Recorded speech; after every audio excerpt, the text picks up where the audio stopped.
Hello, everybody, and welcome to today's Mike Ames Recruitment Show, where, as you can see, we're going to be talking about what's new in recruitment from across the pond. And we have a guest that reasonably could be considered a legend in his own lifetime. And to introduce that guest, we are going to have a legend in himself, Mike, to introduce him. How are you doing today, Mike?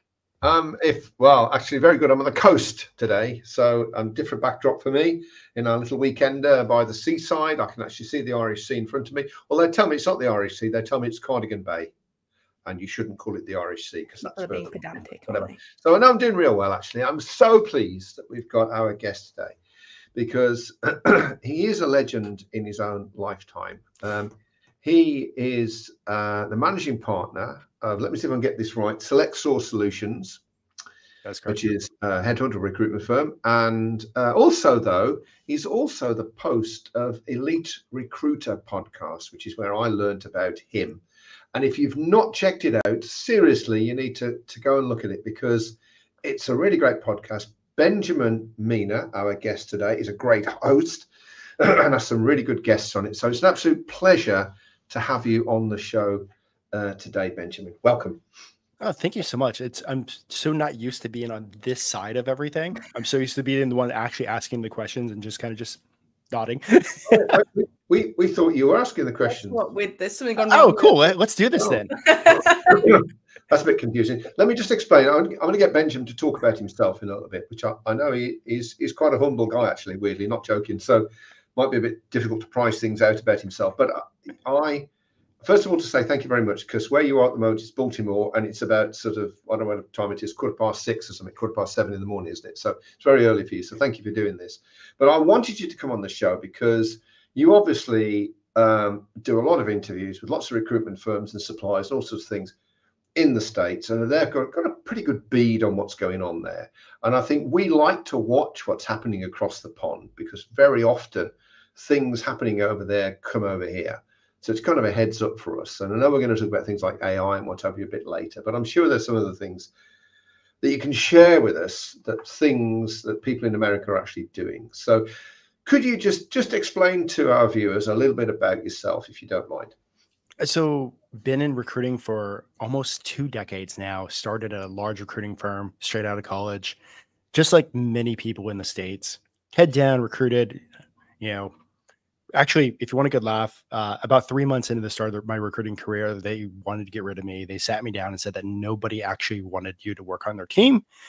They said the only reason why that they were not firing me was because I was hitting all my metrics numbers. So, took it hard. I was the only new recruiter that wasn't actually making placements. I sucked at recruiting. And so I started actually, after I went home, drank a ton of wine. And the next day I started cold calling some of the top recruiters in the company. I was like, what are you doing? How are you winning? Like, you're top of the board every single week. Like, what are you actually doing? And, conversation after conversation after hours and lunches, I started to kind of absorb what they were doing. And I had to reframe that for myself. And if it wasn't for those top billers, I have no clue where my career would be, like, now looking at almost 2 decades in. So after that, went internal, or worked there for a few years, went internal, bounced around a lot of government contractors. And I'm in the GovCon space with me and my wife. GovCon means government contracting. So we do a lot of support on the back end of companies that support the federal government, the U.S. federal government. So, and then around COVID, I got bored and started talking to my friends, and I was like, hey, let me interview you. Let's share what you're doing. And that's how the Elite Recruiter podcast started. And we're about 179 episodes in. Wow. And it is well worth it. I've been on there twice, but even so, it's still a good podcast, actually. So definitely make sure to go listen to Mike's show. And I actually, if you guys want, I'm hosting a summit at the end of in September, and I got Mike to be a guest on it. I am so excited for Mike being a guest. Really looking forward to that. Only though, I filled in the form properly, which I may not have done. So because I'm old now and creaking, smell of cabbage. So. It's just an embarrassment, right? Okay, so as we go through. We're about to, just ignoring Mike being old, we'll just brush over that.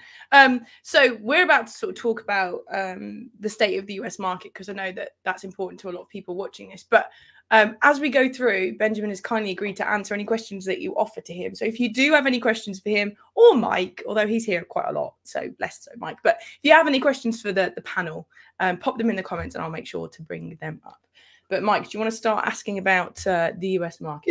Yeah. So, like I said, the reason I wanted you on the show, I think there is a lot of interest in the United Kingdom in what happens in America, you know, not just in terms of the technology and the techniques and the state of things over there, but also I think increasingly people here are doing business or want to do business in the States. So let's open up with a general discussion of the state of the American recruitment market. Where are we at with it? Is it healthy?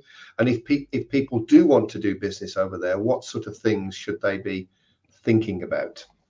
Well, let me just start off by saying this is UK recruiters are absolute beasts. And I think a lot of times UK recruiters are really underselling themselves, because I have had conversations with enough UK recruiters and I'm like, now I understand why you guys run circles around US recruiters. Like now I understand why there's like staffing firms that do not want to hire US based trained recruiters. They only want to hire UK trained recruiters, because you guys have this different work ethic compared to many of us. So kudos to you guys and the training and the work that you guys are putting in. Now, when it comes to the recruiting market in the United States, I would say it's healthy. There are sectors that are doing great. There's sectors that aren't doing great. And there's I mean, it's, if you've been around the recruiting space for a while, everything has cycles. And right now tech is in a down cycle, but like tech is one of those things where everybody like wants to be in. It's sexy. Like, hey, I'm doing this. I'm working on these things. But the tech market is just not as good as it used to be. And I don't think we'll ever be like as good as 2022, where money was flooding the market and everything was just needed. And recruiters didn't even have to make a single cold call for an entire year, because business was being just like, business was chasing them down. But, you know, at the same time, there are people that are just absolutely crushing it in the tech market. But if somebody's looking at getting started in recruiting in the US, I hate to say this, I would probably avoid tech. I would niche down like somewhere else. I would niche down, or if you're in tech, niche down even harder. Don't just be like, I'm a generalist around the tech market. I know logistics recruiters are crushing it. I know finance and accounting recruiters chasing like high-level CPAs that are actually turning down work because they have so many recs. Medical is just, you know, the medical market in the United States is just, if you look at some of the Bureau of Labor statistics, like medical hiring is on fire. So people that are in the medical market are just like doing absolutely awesome too. So, you know, I would just really kind of like pick your niche and figure out where to go. Cause you know, what sounds fun and sexy might not be the one that's actually doing that well right now. I'd heard, just a quick question around, you mentioned federal governments. So I used to have a client here that wasn't a recruiter. They were a software products company, and they sold almost exclusively to American federal agencies. And to do that, I mean, there's a lot of money there for sure. There's a lot of money, but you kind of have to jump through the hoops to get that business, don't you? It's so like, we're in GovCon, and it's kind of funny. Like when everybody was just going crazy, like in 2022, we were actually just pretty much steady. And then when the tech market dropped out, we were still steady. Because government is just like, you know, the way the federal government works in the United States is most large projects are bid on a 5-year like window. So the government is committed to paying for it for 5 years. So, you know, when the economy is good, government's still there. When the economy is bad, government's still there. So like GovCon's another one to be those like super hot things. It's just sometimes like if you're over in the UK and you're trying to chase like US government contracting, you might get some companies that are going to be like, you know, I don't want to send this overseas. You know, I can't have you really like work on this because of the security clearances and different laws and stuff like that. But if you are in the US, it's actually a great place to be. What about things like manufacturing as well? We need to press on from this now, but just to finish off this thing on the sectors, because I know that certain people in certain sectors might be enthused or put off depending on what's happening there. What about things like manufacturing? How's that doing at the moment? I think that like manufacturing, at least from what I'm seeing, is actually on the upswing. It was hit for a little while, but I've seen some of my friends that are recruiting in the manufacturing space that are just absolutely crushing it right now. Right, so not a bad one to go with. Okay, okay. So the market's pretty good. Can we move on now to those people that perhaps are looking to the States for inspirational ideas and thoughts? What's kind of happening? I mean, you interview some real interesting people, don't you? Some really good things. Think about the people who are crushing it, who are making a success of it. What are they doing right now? What are the sort of things that they're doing? And are they doing different things to us? So who knows? But tell us what they're doing at the moment. I mean, if you want a good laugh, the people that are absolutely crushing it versus the ones that are not or are average, what I'm seeing now is a lot of like average recruiters aren't putting in as much work as they used to, like in the early days of recruiting. So when it comes down to like, it's literally the foundational basics that so many people are forgetting right now. Mhm. They're thinking that this, and we're going to talk about AI, but they're thinking that this AI is going to solve everything. It's going to be the silver bullet. They're talking about like how this video tools are going to be the silver bullet, and they're not putting in as much work, and they're not having as many conversations as they used to.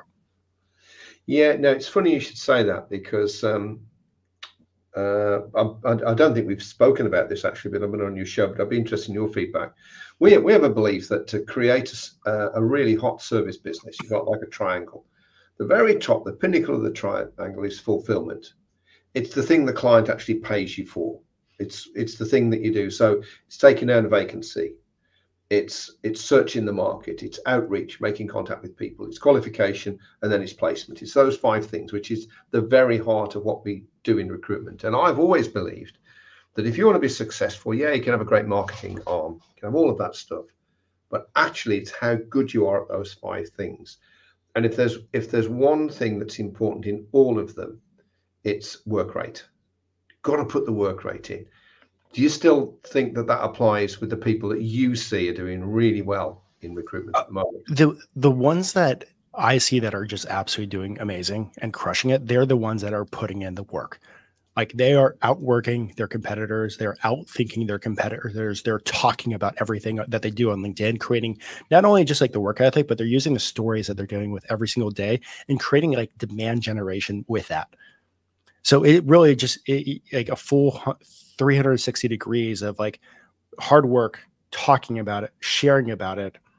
And also because of all that, inbound is like there's such an incredible time right now. If you're working hard, you get to build a brand and stand out from the crowd. Yeah, it's the same here though, really.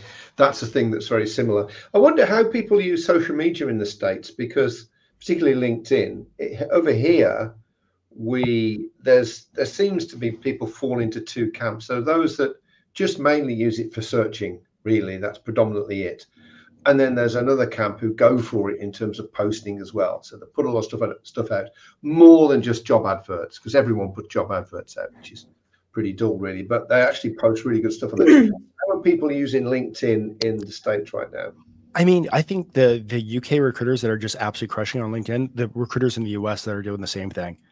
Like I can literally list some of the UK recruiters. I'm like, okay, you're great with social media. You're great with social media. And then looking at some of the UK recruiters, like a Brent Orsuga, like a Sarah Inglade, a Mike Williams, and like they're crushing on the work, but they're also like making 3 to 5 good posts per week. They're just talking about the work they're doing. And, you know, because of that, they're getting a lot of inbound business. So I honestly think it's the same. The only thing that I see every now and then is like some of the UK recruiters. I'm like, what does that word mean? I don't understand that one. We are 2 nations divided by a common language, actually. Yeah. It's funny because after this, actually, a bit later on this afternoon, I've got 2 calls to the States. I'm picking up more and more clients now in America, lots more, actually. And then tomorrow I've got a call to someone in California, which is 6 o'clock my time, 10 o'clock theirs. But I think that the whole point of this is that I think there are a lot of commonalities between us, but people are looking from America over here, which should give people, I think, a lot of confidence that if they want to go and trade in the States, you pretty much do the same stuff you do here, but do it over there, and you're going to be like the only thing like that it might be a little tough is like the time zone differences, but the way that UK recruiters work and how UK recruiters are hungry, I really think you could probably run circles around at least easy 50+% of the American recruiters. We had someone else on the show from, was it PCS, who came on, talked to us about how to do business in the States. And she said the same thing. She said, you know, I don't want to, if there's any Americans watching this show, I don't want to, you know, make people feel bad, but But actually, in the States, they don't work in the way that we work. And I think it's down to the fact that at the American recruitment market, I heard is 4 or 5 times as big as the UK market. But there's almost a third of companies, recruitment companies in America than we have here. I think there's 12,500 registered recruitment companies in America, and there's 30,000 in this country. And yet our market is at least a quarter of the size. And I think that means we have to be on our game a little bit more, perhaps, than you do in the States. But happy days. We should set a recruitment company up without delay, Kirsty. Please don't give them any more new ideas. Please, for the love of all things. I do have one question actually as well, Benjamin, on that, based on location, obviously. Are there certain states that have more stuff going on? Because I know, obviously, recently some people are moving out of California into Texas. I know that I think Colorado had a boon not that long ago. Are there certain states that are better to aim for than others? I mean, I would just, I hate to say this, just go where the money's at. And, you know, there's always money going to be around New York City, but there's also going to be a lot of competition. There's always going to be like tons of money and like startups and VC money just flowing into companies in California. But at the same time, like there's a lot of regulation in California that makes it a tough state to work in. Texas, the way that Texas has set up their state government, there's been a ton of inflow in companies. So it's really just trying to follow where the money's at, which I think is super easy for any recruiter to figure out. Like if you're looking at the southeast of the United States, like the city of Atlanta has the same economic like boom as like the 6 other states around it put together. So it's really just follow the money. Follow the money, yeah, that's good advice. And but steer clear of California, perhaps. Yeah. I think you're right there, actually. Like, both my parents are from California. They always joked around when I was little, like, if there's one place that we never want to live again, and that's California. So I've always kind of stuck with that. I went there once and I liked it, but then I left. And it's a great place to visit. Like the California wine is amazing, but you know, you can call into California from the East Coast. Just fly over to all your clients on the East Coast, pop over to California for a week, and then fly back. But like, you know, that's one of the reasons why we're in the GovCon space and we're close to Washington, D.C. So that way we are close to the money. Mm-hmm. I like that. Do you think that people want to see their recruiters, or is it easy to just do everything virtually? Or do you think they ever need to put their face in front of them? You can do everything virtually, but right now I think there's a lot of people a lot of like clients and managers that actually want to have the face-to-face conversation. And see people in real life. And that's actually been a differentiating factor in 2024 with a lot of recruiters that are winning right now. And I get it. If you're in the UK, like selling into the US, like maybe make a trip here and there, but like you can't like show up every single week. But like, there's power in connections. Is to focus on one state. That's one piece of advice we're given, because the rules vary from state to state, and you know, you've got to be aware of what's going on. Just get one state and go for it. And I had a client, and it was a search client in the legal space, and he would go to America, to New York twice a year, and he'd spend a month there both times. And he would just do all of his BD, all of his client care in those 2 months, one in the spring, one in the autumn, in the fall. Right? And he would go and do that. And then the rest of the time, he just worked from the UK. And if I told you how much money he made, you would be astounded. There was him and a VA, and it was a lot of money. Big. Oh, I believe it. Right? I absolutely believe it. I think that's one of the things that a lot of recruiters that, you know, based on the conversations that I'm having, the podcast guests I have, like there's a way to really work smart. And there's a lot of people I think are just putting in just enough work that they're frustrated. Mm-hmm. Yeah, I agree with that. Yeah, I think work rate is such an important thing. You know, when you've been going a long time, you've got a really big network, and I mean a long time, not 3 years, I mean 10 or 15 years, you've got a really big network. If you know how to network properly, and I don't mean go and meet people, I actually mean build a network, build a bunch of people that are willing and able to help you in your professional career, then actually it becomes a whole lot easier. You know, so when I started in recruitment, I sat opposite my boss who'd been doing 8-10 years, I think. And people would ring him and he would say, oh, yeah, we can help you with that. And I'm like doing cold calls and everything. And he's super productive in comparison to me. But that's because he spent 10 years building a network. If you don't have that network and you don't have that reputation, and I use the reputation instead of using the word brand, because they hate the word brand, right?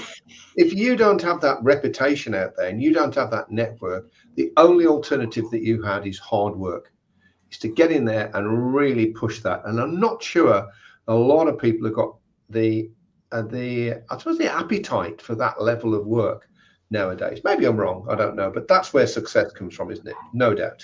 It really, like, that is the separation of a biller, a $250K biller to a $700 to a $1.2 million biller, solo biller. It's that hard focus, smart work, and you're building that reputation year after year after year. Yeah, delivery. It all comes down to delivery. You know, someone told us, I know we need to move on to the tech now and the AI and stuff, but someone once told us on one of our events, they said they'd had someone who did really good client care and did all the right things, but they just weren't very good at recruitment. You know, just weren't very good at recruitment. Every time they felt guilty and gave them an opportunity, they messed it up. So they can't use them. So you've got to be good at recruitment. You know, you've got to get really good people for a really good price with the right time frames, and make sure that process is easy for people. And then if you layer that up with great client care and great marketing and great business development function, so on and so forth, you're going to be even more successful. But you have to put the work rate in, and you have to be good at recruitment, I think. Okay, so I think we've got a pretty good kind of understanding of that. Now, in a second, we are going to be talking about tools. But before then, Mike, I do believe it's time for a message from our sponsor. Yeah, now, weirdly, if we can bring that up, Kirst, weirdly, we are still the sponsor of this show. We are still the sponsors of this show. However, in September, that's going to change. We've got a new sponsor, Giant, the finance company, are going to be sponsoring us. 4-month experiment to see how that works for us both, right? But between then and now, and then we're more on that close to that, between then and now, we are the sponsors. So I'd like to just promote our Profit and Lifestyle Growth Summits for those people who've decided that building a business to sell probably isn't for them. They want a high profit business that they don't need to work in all the time. And we run these sessions where we cover those 5 key elements. Strategic business development is mega, mega important. Apex client care to make you the primary suppliers to your clients. A lot of that comes down to hard work, actually, Benjamin. Zero cost marketing, because we don't believe in spending money on marketing if we can avoid it. Layered fulfillment rather than 360s, and how to be a sticky employer, how to be an employer of choice.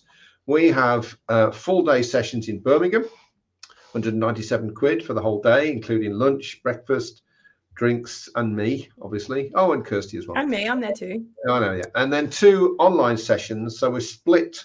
Instead of having a full day, we have 2 3-hour sessions online in consecutive days. And that, again, is 97 quid for both sessions.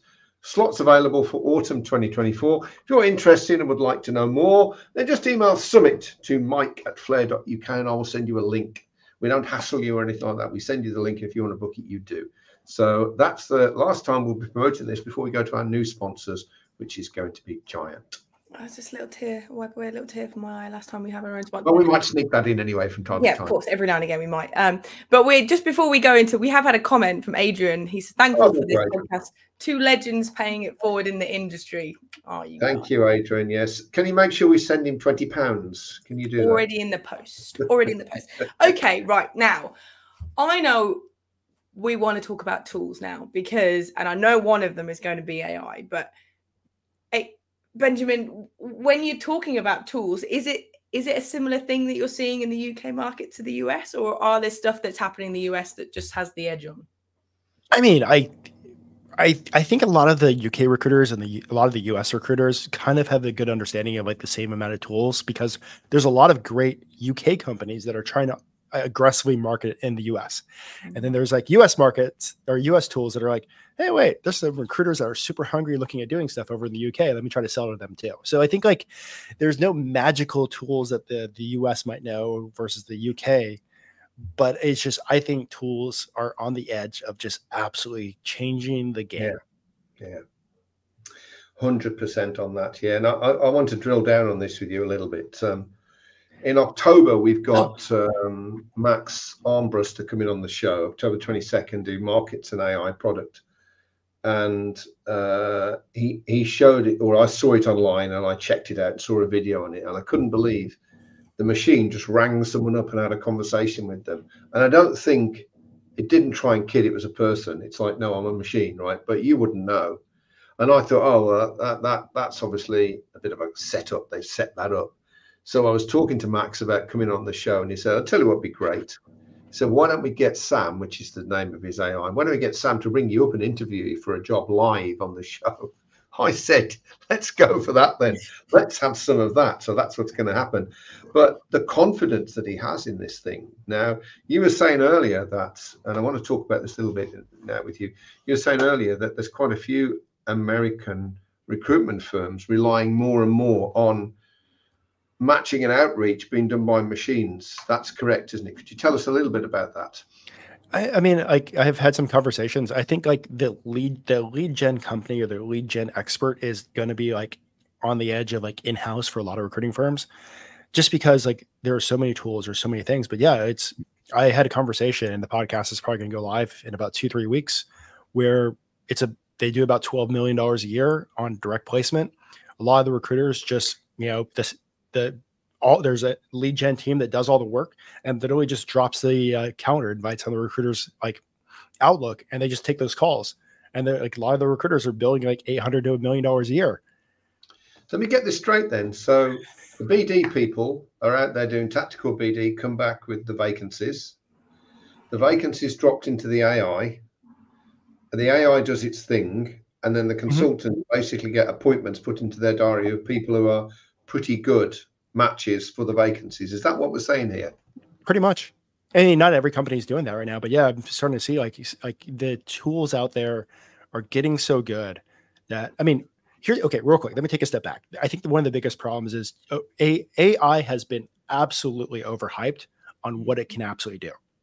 But in about 6 months' time, or about a year from now, it's going to deliver. And there's a lot of recruiters out there that saw some really crappy ChatGPT like comments and posts. They're like, oh, AI is a fad. It's never going to do anything. I think there's a possibility that AI can get rid of the researcher. I mean, I've seen like tools like Clay, Max, like back-ended with Claude that can actually, with another tool, like strip all the job posts from LinkedIn, use like the integration and like a bunch of data points within Clay, and then rewrite super personalized messages with Claude. And literally put that in direct outreach. And then you can even add in an AI video from SendSpark into your email sequences. And increasingly, as the ring you up and talk to you AIs come on stream, and there are more of those now. So, and AIs, it's been proved, I saw a research, nothing to do with recruitment, but they had an AI interviewing somebody or a series of people, and it was better at detecting if someone was lying than a human could do. It knew. Amazing, isn't it, really? Imagine that machine, right? It's like a lie detector. And you ask it a question, and you might really, really want that person to go for the job because you haven't got anybody else. So you kind of, oh, well, yeah, they look okay. The machine doesn't know that. The machine asks the questions, and it says, oh, I think they're lying there. I don't think they're telling the truth. I'm going to discount that. And I think that you're right. You know, there's been certain inventions since the history of time that have been what they call enablers, like the wheel, like the capture of steam in the 17th century, the internal combustion engine, the computer. And what they've done is they've come along and then whoosh, there's been a whole bunch of stuff that's happened after it. AI is like that. It's like the 21st century version of steam or something. It's going to just enable so many things. And I think there is a real chance that there will be businesses out there that can just focus very much on client engagement now, because a lot of the candidates starting at the bottom and working up. So if you place, I don't know, drivers or factory workers or something, there is no reason why the machine just can't ring up and say, do you want to do a shift? There's no reason, you know, why they can't do that, really. I'm probably simplifying that a little bit. Loads of driving agencies writing in as we speak. How dare you, Mike? Yeah. The point I'm trying to make is, and then it comes up, and I suspect it will come to a certain level where high-level candidates still want to talk to human beings, and that's fine. But up until that point, if the machines can do all the outreach and filter, so your job is to make sure that someone is suitable and serious about the role, then I think that changes the game completely, doesn't it? Completely. I mean, absolutely. I mean, if you look at like stuff that a lot of recruiters have been using, like a phone burner already, just take that to the next level where the AI can actually have the conversation. Like some of these tools, like, you know, that Max has and some other ones based in the US, they can ring literally 500 people at the same time. Yeah, oh yeah, you could. Yeah, as many phone lines as you've got. So imagine this, right? You get a vacancy, and you're saying to the recruiters, "Well, you should get on the phone." Yeah, but we're sending LinkedIn messages, and we're doing this, that, and the other. Fine. What the AI is doing is making 1,000 phone calls at once instantly, and it's sending out 1,000 emails at once, or whatever it's doing, right? So I think we'll need to use it differently. We won't need to emulate the way in which people do it. I think we've got to do it differently, but its capacity is enormous. And I was interested. Do you have any? You don't have to mention names, but do you have any specific US companies that are really, really drilling down on this now, and you can see them emerging at the front of the pack? So if you want a good laugh, actually next week I'm hosting an AI recruiting summit. Well, really? Well, I tell you what, if you send us the link, we'll put that in the comments, because I think we'll go to that as well. So it's actually going to be a few speakers talking about how you can actually use AI as a recruiter to make more money, make more placements. But then the other half of that is going to be about 15 different AI recruiting tech demos. So you get to see the recruiting tech live. You get to watch demos and really just skip the sales cycle. Yeah. Yeah. Well, I tell you what, yeah, I'll have some of that action, actually. I think, I'm so interested, because I think you're right, actually, what you said earlier. In all my life, I've been in recruitment for 34, 35 years, but I've been in IT since the 1970s. And it's always the same. When a game chaser piece of new IT tech comes out, the hype is here, but the reality is here, and people pile in, they become disillusioned, and they leave. And then what happens quietly is that the tech overtakes the hype. And the people that stay with it are the people that really get the most benefits, because they're first in, they're ready to go. Everyone else piles back in, but it's a bit late then. And AI is exactly the same. You need to know what's going on, don't you? You need to know what's going on. I mean, I use a tool called MetaView where it literally captures everything from my interview. So I actually get to focus on the conversations. There's tools like BetterLeap out there where you actually just have the job posted, and it automatically goes finds 50 new candidates per day. Teamable does the same thing. There's a company that reached out to me this week where you literally just put the person's resume in, and it actually goes out and finds jobs that person would be great as an NPC for, and it figures out the manager's contact information. So there's all sorts of tools that are just coming. I think in about 6 months, they're just below the hype, though. That's the thing at the moment. I think they're just below the hype to a greater or lesser extent. I've seen it before. I remember there was code generators turned up in the 1990s, and the code generators, well, that's it, all programmers out of a job, we don't need to do that. It just wasn't the case, though. But now the code generators do a splendid job. In fact, ChatGPT had its origins in code generation. That's where it came from. So I think that, and it's the same with AI, but the big difference is, I think with the AI, it's going to happen a lot quicker. I mean, it may be a year in the US, but I think it'll be probably closer to 3 years in the United Kingdom before it really bites. But then who knows? It could be a lot quicker than that. I don't know. So I have a question on this, and I'd be intrigued, Benjamin, to see what you think. So do you remember back in the day when email marketing came in, and it was really great that you could personalize it and add in things and all that kind of stuff, and everybody was really excited about it, and then everybody kind of understood the formula and became really disillusioned with it, and it started to have a negative effect? Do you think there's a chance that AI might go there, or do you think it's just going to be so advanced you're not going to be able to notice it? I mean, I think it's two things. I think it's going to be so advanced that it's some of these programs, like with Claude and Clay and some of these other programs together, honestly writes way better personalized emails than somebody can, and at scale. But here's the thing that I think is going to be the biggest things over the next few years is just the amount of noise from AI programs. If every single recruiter can click a button and send out 1,000 personalized messages, how do you become different?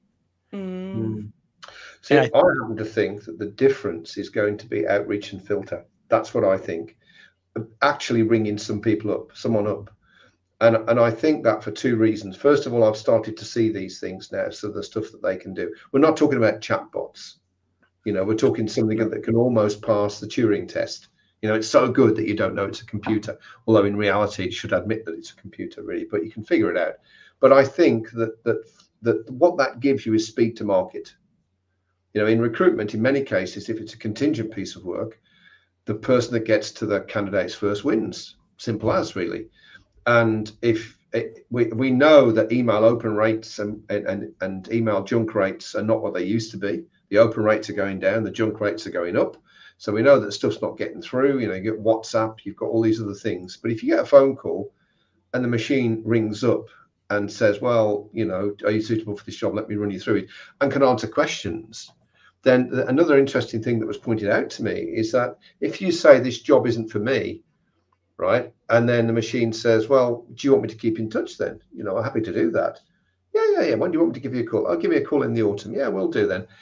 The machine will ring you in the autumn, 100%. And it will know every single previous conversation it's ever had with you. And it'll be instantly achievable. You'll begin to take on your own personal recruiter, but that personal recruiter will be an AI. And I think that's, again, a little different now. Because like what Benjamin said is, if you've got 10 different recruitment companies who all have the exact same AIs and they're all trying to have the exact same conversation with you, how do you pick one recruiter over another? Well, is it literally just that one was first, but that one I used? I read something about that as well, because at the moment the AIs are what they are out the box. Right? They've got no personality. They're just an AI. It comes out the box. It can ask questions and it can understand a little bit about what you're saying. It can't contextualize it yet, but it understands it to a certain extent. As soon as you can put a personality, you're basically replicating human beings now. I think that's the next step forward. And the ones that can do that soonest, so the people that have got a bit of sense of humor or certain personality style. And there used to be a thing called, I don't know whether you've seen this, Benjamin, some people will, called The Hitchhiker's Guide to the Galaxy. Have you ever come across that? Yeah, well, there used to be a robot in there called Marvin, the paranoid android. And the robotics company had thought that they could put a personality into this robot and kind of make it fun. It had gone badly wrong. And the personality was like a complete depressive, really, which is what it is. And I have this idea that a lot of these AIs will take on their own personalities and not be exactly what you're programmed to be. Really snarky. Well, yeah, just sarcastic. Well, if you're not going to play, right off then, because I'm going to win someone else. If you don't want this job, I've got 1,000 people that will take it. I don't know. We'll see. But I think you're right. It is difficult. As soon as you differentiate through tools, you're onto a loser. You should never try to differentiate through tools ever, because nobody else can buy that tool. Like all these tools, the goal of all these tools is to go deeper on the relationships. That's the goal. Yeah. Speed and to get to a human being quicker is the basic tenet. It's like, I'm an AI. I just need to make sure that you're interested in this job and that you're serious about it. And then you're going to speak to a person then that can answer all the questions about anything and build a relationship with them. But I think in the same way that when the internal combustion engine turned up, nobody thought that we'd have Toyota Land Cruisers going across the desert. It's like, no, I can't connect those two things up. I think this thing will take us to places we've never even imagined that we will be. And it's important for recruiters, I think, to be at the leading edge of that. So that's one reason I shall be on your seminar next week, Benjamin. And I think other people should be as well, for what it's worth. Yeah, it's an exciting future. There's going to be a lot of tech that's going to absolutely change the game. I really thinking about, like, they're literally in the future of recruiting.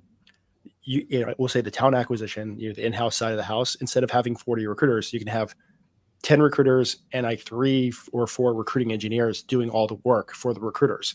Yeah. In the future, in the agency side of the house, I really think you can have a team of about 6 or 7. Part of those recruiters, part of those account managers, and then what I call a recruiting engineer. You can have a team of 7 doing like $5 million a year, because somebody's there doing the tools, somebody's there doing all the stuff. Yeah. You have the person that's the account manager, and then you have the fulfillment. So you get to focus on the conversations, on the relationships, and focus on making more money with less. Yeah, I've always thought that though. I always thought that the purpose of LinkedIn, which obviously isn't AI. Imagine if LinkedIn had its own AI. No, but it isn't AI. But the idea of LinkedIn was for me to have more conversations with people and to make that easier. That it's not to replace me, not to kind of do stuff that didn't need me. Au contraire, I want to use the tool to get people to be closer to me in the relationship building process. And I think that's still true now with AI, because lower level, when it's just a commodity recruitment, it's lower level, fine. Machines will do it all. Why wouldn't they? Because people want price. So yeah, of course you're going to do that. But perfect example is like Amazon. Amazon, the big company here in the United States, for years, their warehouse positions, the first time they actually deal with a human being is the day they show up. Yeah. Yeah. I can understand For that. work. Really. I can understand it. You know, I've got clients in the UK that deal with factories or drivers and what have you. And you just think, well, you know, there's no specialists. We've got this job. Do you want it really? And you've got there's certain criteria. But if the machine can pick out liars better than people can do it, then you know you're into a space where the machine can do it. But the further you move up the food chain, the more you've still got to use the machines, but they're just to get to a human quicker. That's what they're about. And then you still use the same old recruitment skills that you have, relationship building skills, all of the same skills that you've always had. Still use them, but the machine will help you apply them. Steve Jobs, I know we've got to go now because I've got to tell this story. Have you seen that? I don't know whether you've seen this, Benjamin. There's a clip of Steve Jobs being interviewed. He's quite young because he's got dark hair and he's a bit chubby. So he's been interviewed, and he said when he was a boy, he read this American scientific magazine, and someone had worked out the calorific value of all of these animals to move 1 kilometer. And the one at the top was the condor. It was right out there. It could travel 1 kilometer on the least number of calories. Human beings were like about 1/3 of the way down there. But he said somebody had the presence of mind to work out the calorific value of a person on a bicycle. And it blew the condor away. It was just like massively efficient. Because what tools do is they amplify whatever skills and ability that human beings have. This is no different. It's just a tool. So it's going to replace some people for sure, but it's going to amplify the skills of other people. And if you see it like that, I don't think you'll go too far wrong. And one thing I do want to say about tools is while you're looking at these tools and testing these tools, make sure that your work ethic doesn't drop down. Yeah. 100%. If you're using the tools and you've got a great work ethic, it doesn't give you the right to be lazy, does it? You know, you've got to crack on with it. I think that's a great message, actually. Okay, guys, we have come to, I could listen to you guys speak all day, but unfortunately we all have stuff to do. So we have come to the end of the show now. So in a second, Benjamin, I'm going to be coming to you for top tip, which is if people want to work in America, what's the thing they need to do? Before then, Mike, should we talk about the next show, which we are now breaking up for summer, aren't we? We certainly are, yes. So this is the 10th of September. We don't want you thinking it's 2 weeks' time because it's not. And we've got Carl Jones of Conquest on the show. Carl's a big friend of ours, Mr. Commission Scheme. He's got software that kind of work commission schemes out and do a whole bunch of stuff on, but he just knows schemes inside out. So he's going to come on board and talk about making commission schemes work for you, because there are lots of different flavors of commission scheme, from very aggressive to very passive. There are things that reward every month, every quarter, every annual rewards. There are all sorts of things that you can put together. And for sure, the way in which your commission scheme works will impact how your business works. So he's going to come on and talk about all the different options that you have and the things that he's seen about commission schemes having an effect. The law of unintended consequences kicking in right there. So we're looking forward to Carl. September the 10th, though. Yeah, don't be looking for us next week because we'll be on a beach. The only other thing to mention before then as well is that we are creating a page on LinkedIn for the Mike Ames Recruitment Show. So follow that for more updates, extra value, and we will be inviting some people if they have registered for the show. Okay. I have a quick question. Yes. What's a holiday? It's an English concept. Yeah. I'll talk about that off air. You know, I'll need to go through some diagrams and things. You know, separate lingo, isn't it? Separate lingo. I'm so sorry. A vacation. There you go. I do apologize. Wait, what's a vacation? I don't know what a vacation is. We're Americans. What's a vacation? No. Well, you sleep. That's just sleeping. It's all the sun. Right. So okay. Right. So Benjamin, people have been listening today. They're thinking, the US. That's my kind of vibe. It sounds like I could be a big fish in a very, very big pond. But if someone were thinking of working over there, what would you say to them is the sort of number one thing to consider or do before doing so? I would say the biggest thing is to figure out the niche that you want to play in. I think a lot of recruiters, when they come at looking at the space or even looking at doing something, they're thinking way too general. And of course, you want to go wherever whoever pays you. But if you want the long-term successful recruiting firm year after year, where you're building that reputation, where the business comes to you, niche down. But one other piece of advice, curate your social media feed. You are the result of the 5 people that you hang out with.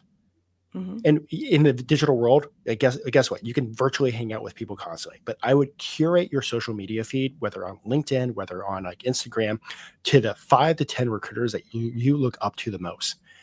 Make sure that like you have the bell so you see every single post. So that way, when you're learning what they're doing, you're watching what they're doing, and you can duplicate them. I think that's going to be one of the biggest things is like, if you can't spend time with somebody, you can spend time with them virtually and learn from them. Which is what we're kind of ending where we started, right? Because that's what you did, except physically, because there was no social media in those days. But that's what you did when you began, wasn't it? To kind of understand and emulate and then develop the skills and experience of the people around you who are successful. And the coolest thing about social media and the way technology is, you can pick people from across the globe and follow them and watch what they're doing, learn what they're doing, and emulate that for your own success.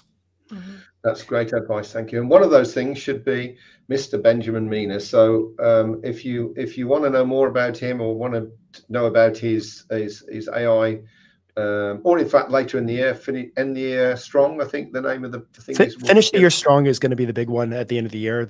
I think it's like 32 speakers for that event. And me, obviously. So there you go. So, yep. And Mike, and if for the UK recruiters, like think about this. Over the next few months in the US recruiters, many of the US recruiters are going to be highly distracted. So guess what? You can easily outwork them right now. Get in.